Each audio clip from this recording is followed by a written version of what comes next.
Hi students, வணக்கம். இப்போ என்ன பார்க்க போகிறோம்? இயல் 8 எடுத்துக்காட்டு 8.27 என்ன கொடுத்துருக்காங்க? நன்கு களைத்து அடுக்கப்பட்ட 52 சீட்டுகள் கொண்ட ஒரு சீட்டுக்கட்டிலிருந்து ஒரு சீட்டு எடுக்கும் போது ஒரு ராஜா அல்லது ராணி கிடைப்பதற்கான நிகழ்தகவு என்னன்னு கேட்கும். முதல்ல n of s is equal to 52 மொத்த சீட். A என்பது ராஜா சீட்டு எடுப்பது. அப்ப n of a எத்தனை ராஜா இருக்கும்? 4 ராஜா இருக்கும். B என்பது ராணி எடுப்பதற்கு.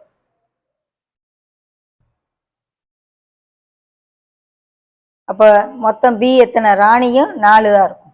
ஸோ ராஜா சீட்டு எடுப்பதற்கான நிகழ்தகவு என்ன formula? n of a by n of s. So p of a is equal to n of a எத்தனை? 4. n of s எத்தனை? 52.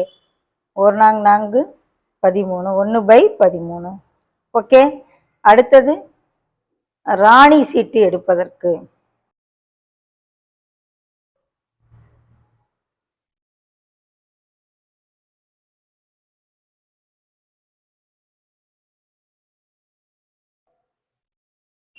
P of B n of B by n of S.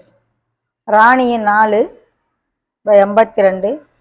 1/13. 1 4 12. 3 12. So P of B. இப்போ என்ன? ராணி அல்லது ராஜா, ராஜா சீட்டு அல்லது ராணி சீட்டு எடுப்பதற்கான நிகழ்தகவு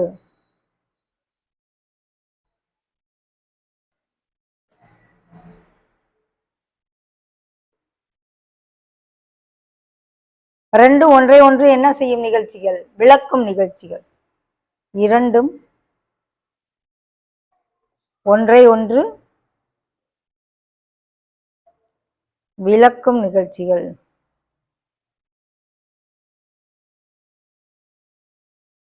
அப்ப என்ன இருக்காது? இன்டர்செக்ஷன் இருக்காது. எனவே P of A union B இது அல்லது அது ராஜா அல்லது ராணி P of A ஐயும் பிளஸ் P of B ஐயும் கூட்டினா போதும். இன்டர்செக்ஷன் இல்லை, அதனால இதுவும் 1/13, இதுவும் 1/13 வந்திருக்கு. ஸோ 13 மேலே விட்டு 1 + 1 2/13. இதான் ராஜா அல்லது ராணி சீட்டு எடுப்பதற்கான நிகழ்தகவு. ஓகே, A அல்லது B நிகழ்தகவு. புரியுதா?